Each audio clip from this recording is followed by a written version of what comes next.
The activities of an organization may be grouped either on the basis of its major functions or on the basis of its products and services. Therefore, there are two main types of organization structures. One is the functional and the other is the divisional. Now let us look at functional structure. A functional organization structure is a structure where people are grouped as per their area of specialization. In this kind of organization structure, people are classified according to the functions that they perform.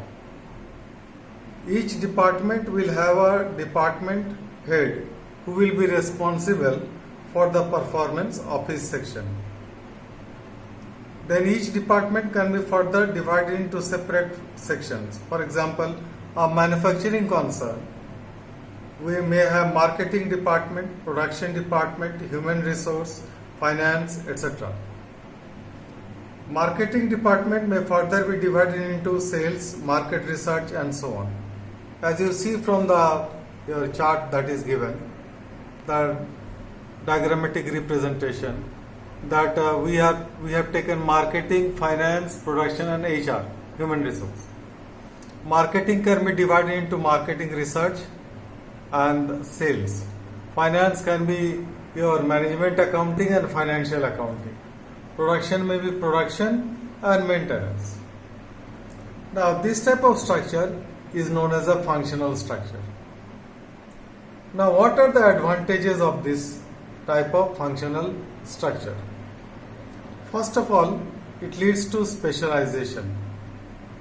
Under functional organization, one employee is required to perform the same job within the department regularly. So again and again he is doing the same work. So thus this improves his performance and it leads to specialization, and he takes less time to do the work and he becomes specialized in doing that work. Second advantage is coordination. Since the workers perform the similar jobs, it becomes very easy to control and coordinate their activities, which helps in achieving the organizational goals. Then it is not very expensive. It helps in avoiding duplication of work. So no two people are doing the same work, so there is no duplication of work, and therefore the cost is minimum. Labor cost and cost on human resources is less. Then optimum use of the resources. It promotes the optimum utilization of manpower and also promotes the efficiency of the work that is going on, because it leads to specialization and less time taken to do work. So therefore it leads to your less cost. Then training. It provides training to the employees, or providing training to the employees is very easy because you have to teach him the same work. Since the focus is only on a limited range of skills, it makes training and recruitment very easy. How it makes recruitment very easy? You have to see whether he is doing your same work or not, whether he is capable of doing that work or not, and if he is capable of doing that work, you can recruit him. Then it facilitates supervision, because an individual manager becomes familiar with the related tasks and activities and also delegation of authority. Now, what are the disadvantages? The disadvantages are that there may be conflicts. Sometimes interests of two or more departments may not be compatible. In such a case, it may lead to conflict between the different departments. Then specialists working in different departments, they may not be able to use or see the perspective of the organization as a whole. For example, the production department may get so involved in producing a quality product without regard to the fact that it might not sell at a high price. So the production department will look into production, whereas the sales department will look into the perspective of selling it. As a result, it becomes difficult to achieve the objectives of the organization. Then another disadvantage is that you cannot pinpoint or hold a particular department responsible for any problem. For example, when sales are declining, you cannot hold the marketing department responsible. It may be that the production was not up to the mark, so that is why people are not buying it. So it is very difficult to pinpoint the department who is responsible for the declining sales. Then functional heads do not obtain experience required for top management positions because they are doing the same work again and again. So the work is of a repetitive nature. So no specialization they acquire. They don't acquire any specialization for doing top level management work. So therefore people from the lower rank cannot be promoted to higher rank. That is a disadvantage.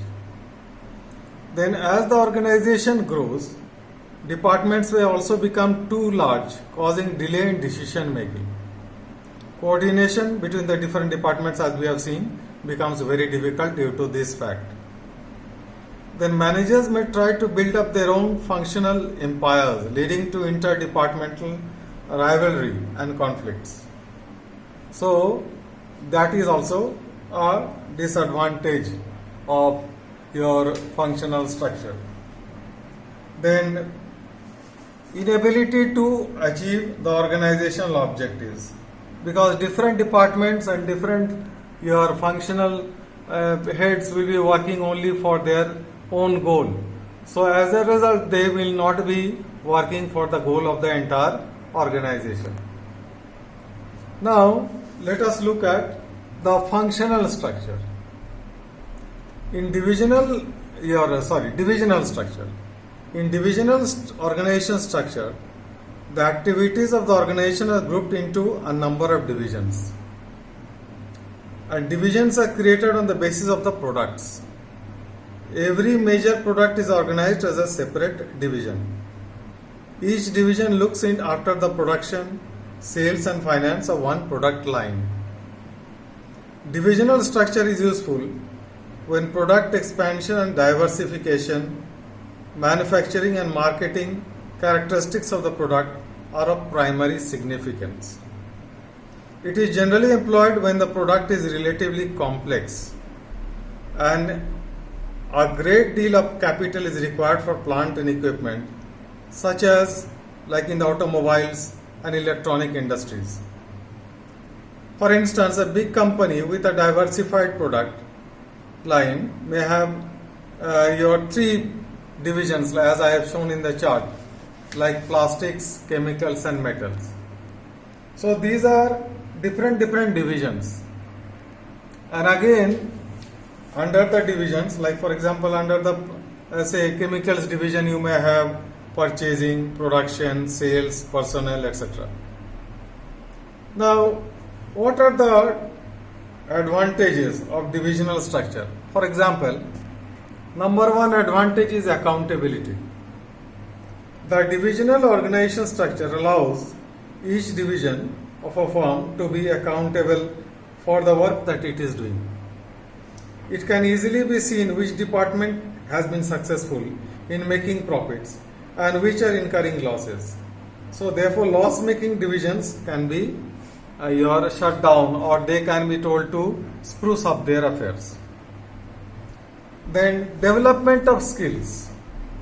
Handling all aspects relating to a product line enhances various skills for a divisional head, which increases their efficiency.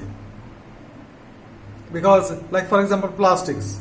So the head of the plastics department, he knows everything about that particular department.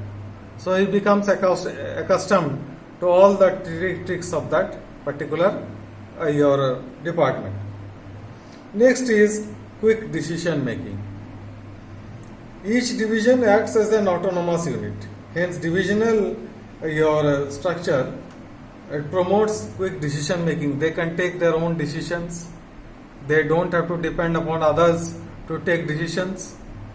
and that is a very big advantage. Then it is dynamic. In a divisional organization structure, a division focuses only on its own product or the service that it is producing. This helps them focus better on external factors. Division becomes quicker in responsible responding to the environmental changes.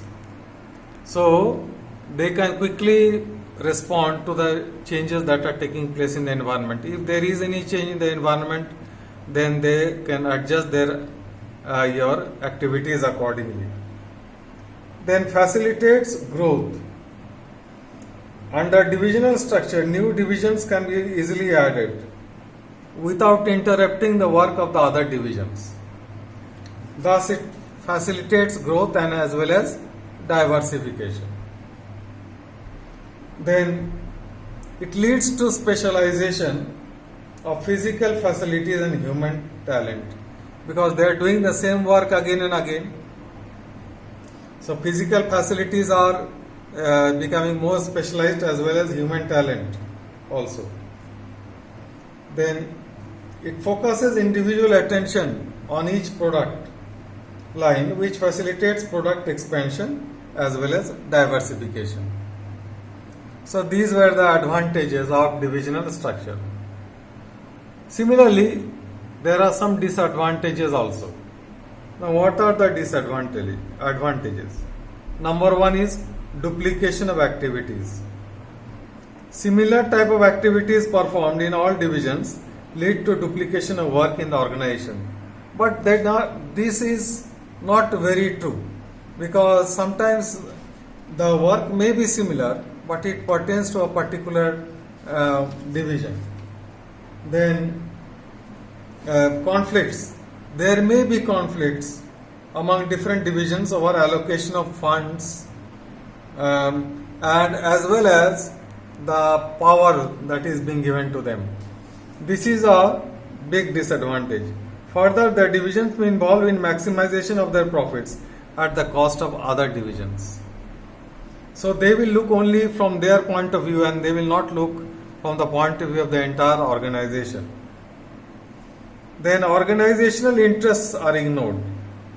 Since the managers have the authority to supervise all the activities within their respective divisions, they may focus on their departmental goals alone and ignore the goals of the organization.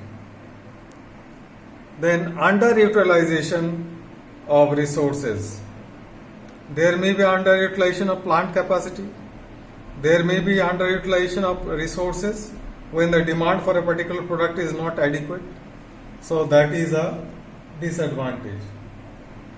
So these are the disadvantages of your divisional structure. So both your functional structure as well as divisional structure, both have advantages as well as disadvantages.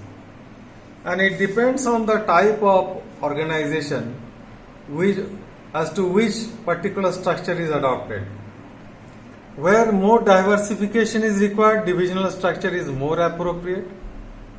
And where more diversification is not required, but you have to concentrate on the functions mainly, their functional structure is more appropriate. For example, you have marketing, you have finance, you have production, you have HR. These are different functions which are performed. Maybe they are producing one product or very few products. Whereas when our organization is producing many products, then the divisional structure is better. And each division will again may have their own functional structures within them.